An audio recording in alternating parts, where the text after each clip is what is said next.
ओम श्री कृष्णाय वयं नमः।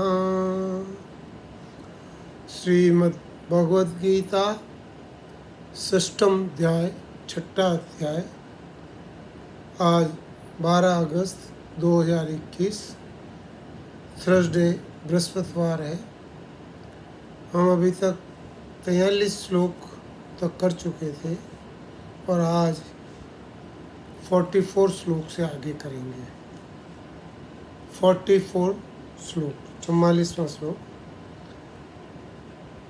पूर्वाभ्यासेन तेनेव हीर्यते हवशोऽपि स जिज्ञासुरपि योगस्य सप्तब्रह्माति वर्तते।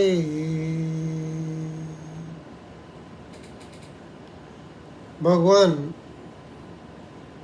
यहाँ पर योग भ्रष्ट के प्रश्न पे अर्जुन को जवाब दे रहे हैं और यहाँ पर दो चीज़ें पहले क्लियर कर लें। एक तो योग भ्रष्ट। योग भ्रष्ट का यह मतलब नहीं है कि कोई अपनी स्थिति से नीचे गिर गया है।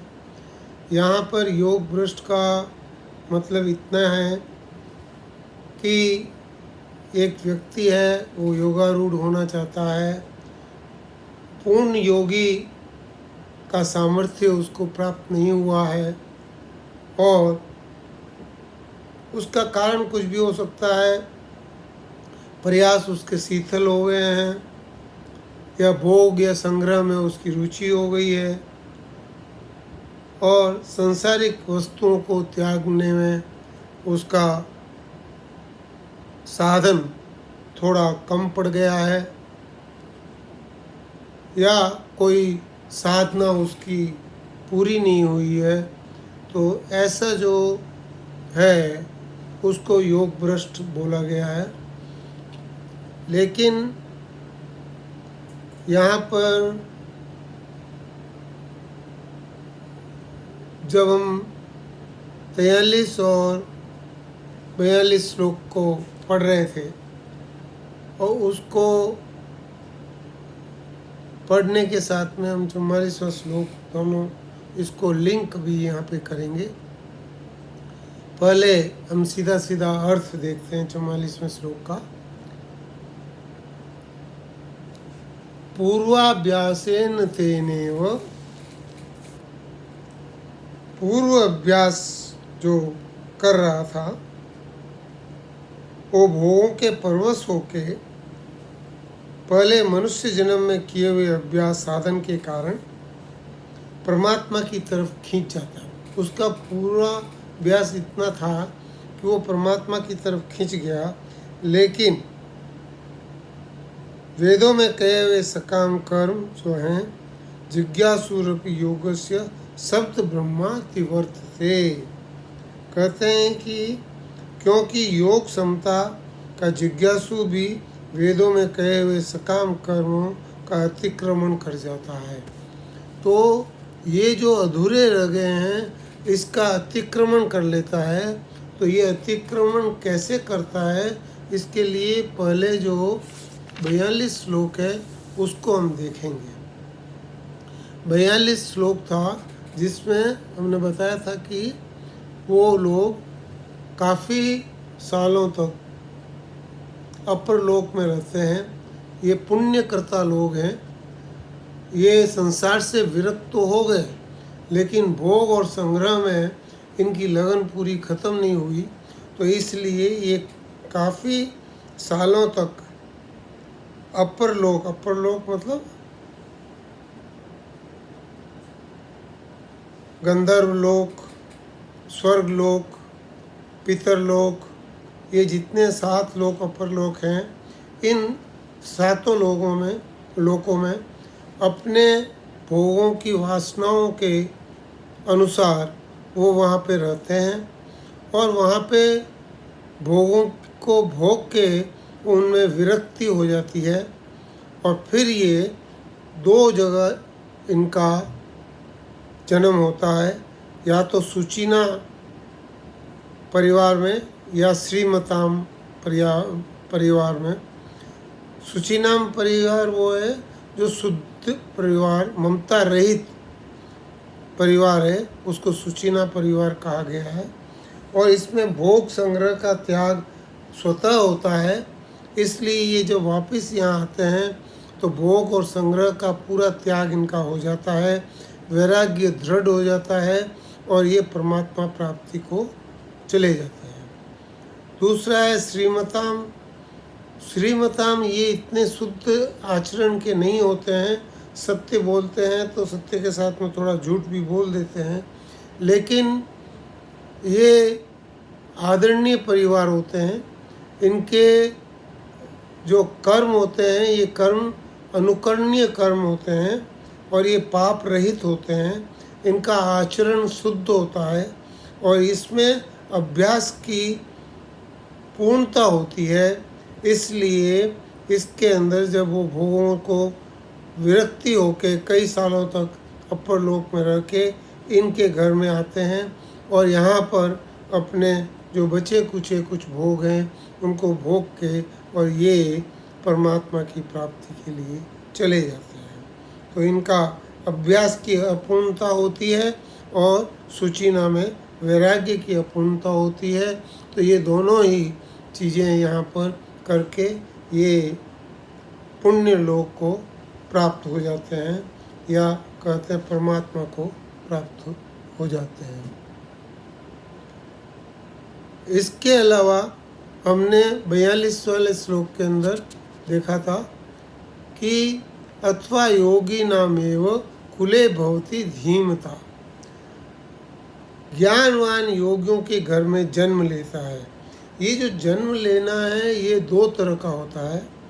एक तो ये है कि सीधे ज्ञानवान योगियों के घर में ही जन्म लेता है, उनका ही पुत्र होता है और फिर पिता अपने पुत्र को शिक्षा देता है और वो ऐसे करके आगे चलता है। या फिर वो कहीं किसी और कुल में जन्म लेता है, लेकिन वो छोटी अवस्था में ही वो ज्ञानवान के पास में, गुरु के पास में आ जाता है और वहाँ पर वो अपनी बची कुची शिक्षा वो वहाँ से लेता है। और इस तरह से ये जो योगी के घर में जन्म लेना या योगी के घर में शिष्य के तरह रहना, ये बहुत ही दुर्लभ, निसंदेह भगवान बोलते हैं कि निसंदेह एतद्वि दुर्लभ तरम लोके, ये निसंदेह दुर्लभ है। तो ये जो जन्म है ये बड़ा ही दुर्लभ है। तो इस तरह से दोनों तरह से, चाहे भले वो पुण्य करता हो चाहे भले वो ज्ञानवान हो, दोनों में ही दो दो तरह के लोग हैं। और ये चारों तरह के लोग ये फिर अपने जिज्ञासु रपि योगस्य सप्त ब्रह्माति वर्तते, वेदों में कहे हुए सकाम कर्मों का अतिक्रमण कर लेते हैं। इनके लिए कोई रूल फिर उसमें लागू नहीं होता है। ये सकाम कर्म होते हैं उसको भी अतिक्रमण कर लेते हैं और ये भगवान की प्राप्ति होती है। राम सुखदास जी बोलते हैं कि स्वर्गादि लोकों से लौटकर श्रीमान लोगों के घर में जन्म लेने वाले साधक पहले किए हुए साधन के कारण जबरदस्ती परमात्मा की तरफ खिंच जाते हैं। उनको ज़्यादा कुछ प्रयत्न करने की जरूरत नहीं होती है। और जो योग में प्रवृत्त नहीं हुआ है पर अंतःकरण में योग का महत्व होने के कारण योग को प्राप्त हो जाता है। और ऐसा योग का जिज्ञासु वेदोक्त सकाम कर्मों से और उसके फल से ऊंचा उठ जाता है और फिर वह योग में लगा हुआ और योग भ्रष्ट हो गया है उसका कल्याण हो जाता है। और ऐसा ये यहाँ पे 44 श्लोक में बताया है। इसके बाद में 45वां श्लोक, प्रयत्नाद्यतमानस्तु योगी संसुत किल्विष अनेक जन्म संसिद्धस् ततो याति परांगतिम। कहीं किसी को कंफ्यूजन नहीं रहे, इसलिए भगवान ये 45वां श्लोक बोलते हैं, क्योंकि यहाँ प्रश्न जो किया था अर्जुन ने, ये योग भ्रष्ट के लिए किया था। मतलब जो योग को पूरी तरह से प्राप्त नहीं कर पाया है और मृत्यु को प्राप्त हो गया है, उसके लिए भगवान ने बताया कि कैसे वो आगे चलता है। लेकिन जहाँ पर दूसरे लोग हैं जो प्रयत्न करते हैं, तो वो जो प्रयत्न करते हैं वो अनेक जन्मों में, हर एक जन्म में अपना कुछ प्लस करते हुए और अनेक जन्मों में प्रयत्न करते हुए संशुद्धि के लिए सब उनके सारे पाप नष्ट हो जाते हैं और अनेक जन्मों से सिद्ध हुआ वह योगी फिर परम गति को प्राप्त होता है। यहाँ पर एक एग्जाम्पल है कि एक पहुँचे हुए महात्मा थे, उनके बहुत सारे शिष्य उनके पास में थे और शिष्यों का एक मुख्य काम होता है भिक्षा लाना। उनका भी अपना रूल होता है, 4 या 5 घर से ज़्यादा नहीं जाना, या जो भी उनके अपने रूल्स हैं, उन रूल्स के हिसाब से वो भिक्षा ग्रहण करते हैं। कभी कभी तो भिक्षा मिलती भी नहीं है, तो उनको खाली पेट भी रहना पड़ता है। तो यहाँ पर एक गुरु के यहाँ पर जहाँ उनके शिष्य भिक्षा मांगने जाते थे, तो एक वेश्या रहती थी। तो एक शिष्य जो था वो वेश्या के घर से भिक्षा लेके आता था। तो उसकी शिकायत एक किसी शिष्य ने गुरु से कर दी कि आपने मना किया लेकिन वो ऐसा करता है। तो उसके कहने पर महात्मा ने कह दिया कि इसके लिए द्वार बंद कर दिए जाए, इसको अंदर नहीं आने दिया जाए आश्रम में। तो आश्रम के अंदर उसको नहीं आने दिया जाए, इसको 100 जन्म तक परमात्मा की प्राप्ति नहीं होगी। तो ऐसा बोला और जब वो शिष्य आया तो उसको अंदर नहीं आने दिया, उसके लिए द्वार बंद हो गए और उसको बोला कि तुम्हारे को अब अंदर नहीं आने देंगे और तुम जो है कि उन वहाँ से भिक्षा लेके आते हो, इसलिए महात्मा ने, गुरुजी ने बोला है कि तुमको 100 जन्म तक परमात्मा की प्राप्ति नहीं होगी। तो वो जो शिष्य था वो बहुत कूदने लगा, नाचने लगा। तो लोगों ने बोला कि ये क्या है, इसको तो बोला है कि 100 जन्म तक तेरे को परमात्मा की प्राप्ति नहीं होगी। तो फिर ये ऐसा, तो कोई शिष्य जाके पूछा तू नाच क्यों रहा है, तू ऐसे खुशी क्यों मना रहा है? तो उसने बोला कि मेरे को तो महात्मा गुरुजी ने बोल दिया है कि 100 जन्म के बाद में तेरे को परमात्मा मिल जाएगा, तुम्हारा तो पता ही नहीं है कि तुम्हें कब परमात्मा मिलेंगे। तो ये जो चीज़ है, ये अनेक जन्म संसिद्धिम, हर एक जन्मों में उत्तम कार्य करते हुए, अनेक उत्तरोत्तर वृद्धि करते हुए, ऊर्ध्व गति को प्राप्त होते हुए वो परमात्मा को प्राप्त करते हैं।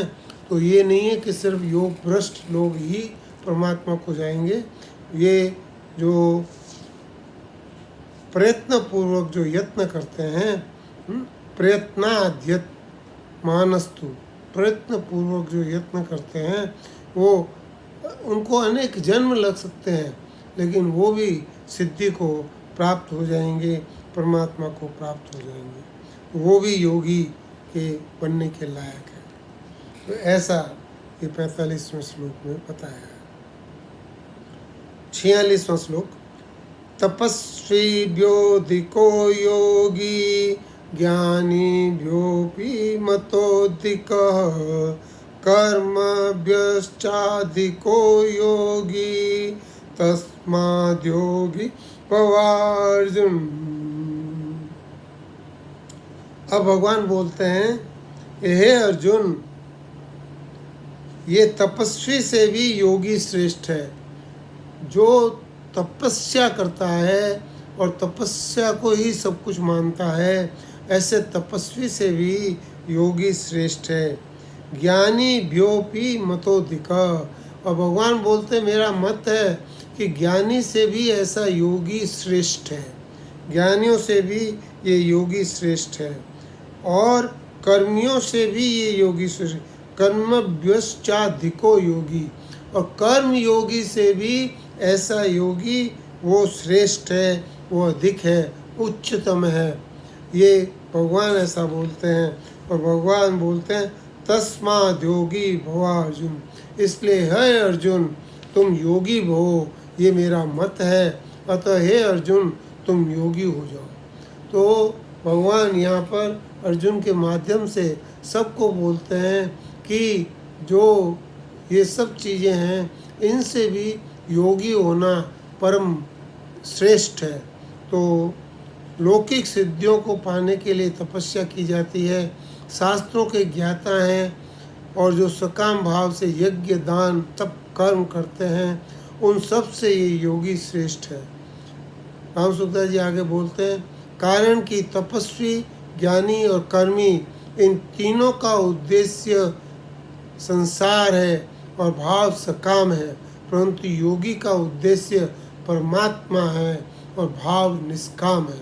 उनको तो मोक्ष की भी इच्छा नहीं, इस तरह का योगी का भाव होता है, इसलिए योगी श्रेष्ठ है। भगवान यहीं पर नहीं रुकते हैं, 47वें श्लोक में और आगे बात कर रहे हैं।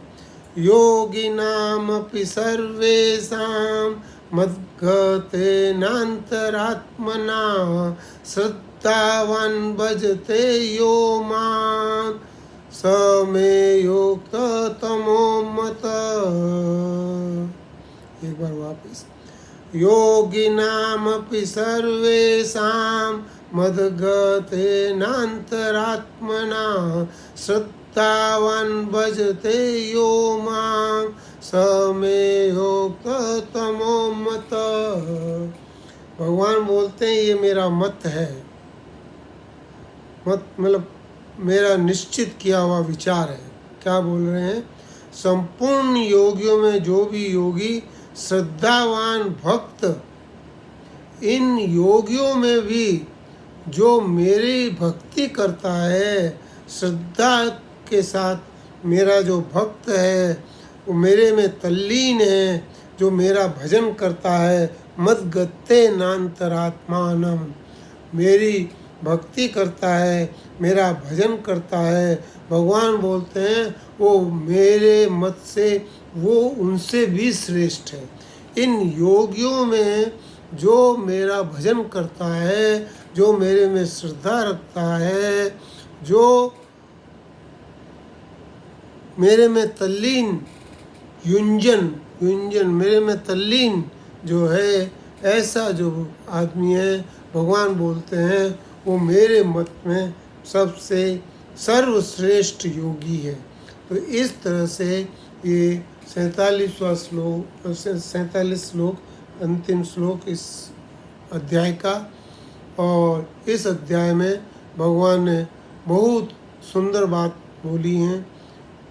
कई चीज़ें शब्द से परे हैं, कई चीज़ें शब्द से समझ में नहीं आती हैं, लेकिन शब्दों को बार बार पढ़ने से और समझने से वो चीज़ समझ में आ जाती है, और वो जब अंतर मन में उतर जाती है तो उसके भाव उसके श्रेष्ठ हो जाते हैं। तो यही यहाँ पे बताया है। अब हम संकल्प वाक्य। ओम तत्सदिति श्रीमद्भगवद्गीतासु उपनिषत्सु ब्रह्म विद्यायां योगशास्त्रे श्री कृष्ण अर्जुन संवादे आत्मसंयम योगो नाम षष्ठोऽध्याय। ओम श्री कृष्णार्पणमस्तु।